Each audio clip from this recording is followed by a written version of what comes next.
reunido aquí hoy para rendirle un merecido homenaje. Muchas gracias en primer lugar a los Blackstone y a los organizadores de este acto por invitarme a participar en él. Yo no voy a hablar de las facetas musicales ni artísticas de Armando, eso dejo para otros que lo conocían más en ellas. Yo voy a hablar de una faceta mucho más personal. Yo compartí con Armando unos años inolvidables de la adolescencia y los primeros años de nuestra juventud. Fui el último en llegar a una pandilla singular formada por una chica y 7 chicos. La chica era Marianne, acabáis de ver una foto de ella, Marianne Dieguez La Pena. Recuerdo muy bien que ella jadeaba mucho las ocurrencias de Armando. Casi todo lo que decía le parecía fabuloso. Y en cierta manera, yo creo que ella fue una especie de amor inalcanzable para Armando. Ir con Armando por la calle suponía aguantar toda clase de insultos e improperios por llevar el pelo largo.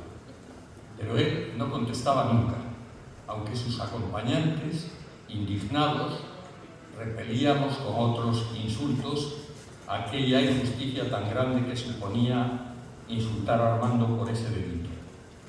Entonces Armando comenzó a desarrollar una admirable capacidad de abstracción, o también una sordera fingida que después resultó cierta, como bien sabéis muchos.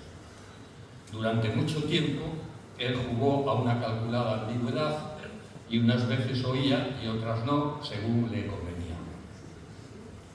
Ser amigo de Armando, entonces, me permitió compartir con él momentos inolvidables. Acampadas en las playas desérticas del Montalvo y Allós, excursiones por los montes cercanos de la Caeira y la Fracha, la práctica del autostop para pasar tardes enteras en poblaciones cercanas, paseos por el río Lérez en las barcas del Club Naval y, sobre todo, unas tardes muy confortables en la sede que el Ateneo tenía encima de las galerías, precisamente el mismo edificio donde él vivió muchos años. Armando apadrinó mi estreno como corresponsal en Galicia de la revista Mundo Joven. Una foto hecha con él en el Sexto Club de Marín, cuando Daniel todavía no existía, ilustró la primera crónica que yo escribí en aquella revista. Mucho tiempo después, Armando fue un asiduo lector de las crónicas pontevedresas que yo hacía en el Faro de Vigo, y un buen día, hace unos 10 años, decidí escribirle una semblanza recordando aquellos tiempos nuestros. Enseguida le gustó la idea y juntos confrontamos nuestros recuerdos cada vez que pasábamos algunas tardes o noches en el añorado Pub Universo de Rafa Trigo, que espero que esté por ahí. Entonces pude comprobar la enorme fragilidad de su memoria, una circunstancia que yo ya sospechaba desde hacía tiempo y que siempre atribuí a aquel tremendo accidente de moto que sufrió con Andrés Puga en el verano de 1976. Por ejemplo, Armando no recordaba nada de una aventura madrileña cuando estuvo viviendo un tiempo en la casa de la mentada Marianne y su novio Antonio. A cambio del alojamiento y la manutención, él se había comprometido a hacer diversas manualidades que luego pensaba meterlas en el rastro y vivir de eso. Entonces Armando había cambiado, o aparcado mejor, la Beatlemanía por el hipismo y estuvo muy ocupado en practicar el eslogan de cabecera de cualquier hippie que se preciara, es decir, haz el amor y no la guerra. De esto no voy a decir nada más. En cuanto al accidente de moto que acabo de citar y que a punto estuvo de costarle la vida, nunca he olvidado el enorme calor humano que vi en aquella habitación del Sanatorio Domínguez cuando llegué a pasar mis vacaciones aquí. Yo trabajaba entonces en Madrid y fui enseguida a verlo. El calor humano, y también recuerdo muy bien el inconfundible olor a porro que había en aquella habitación, aunque hoy parezca increíble.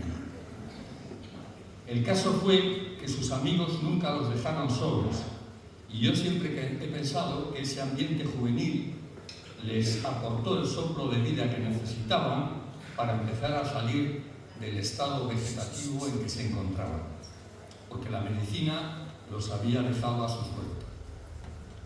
Por el golpe en la cabeza de Armando, arrastró ciertas secuelas que quizá nunca llegó a superar.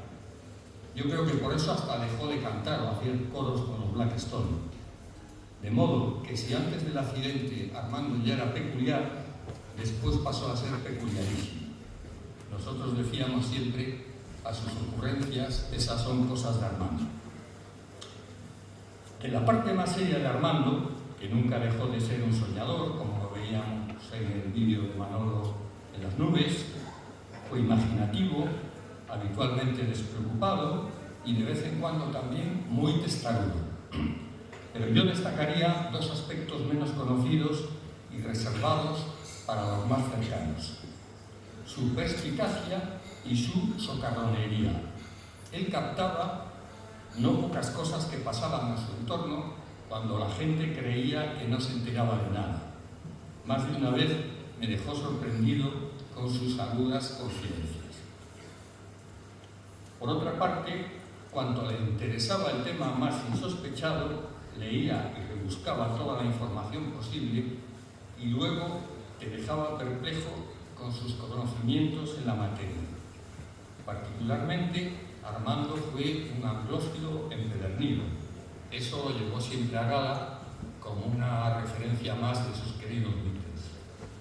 Sabía mucho de la historia del Imperio Británico y sobre todo de la Marina inglesa. Hablando de eso, disfrutaba mucho. Hace pocos días, Kiko Nodal y yo comentábamos esa faceta suya y reservada a los más allegados.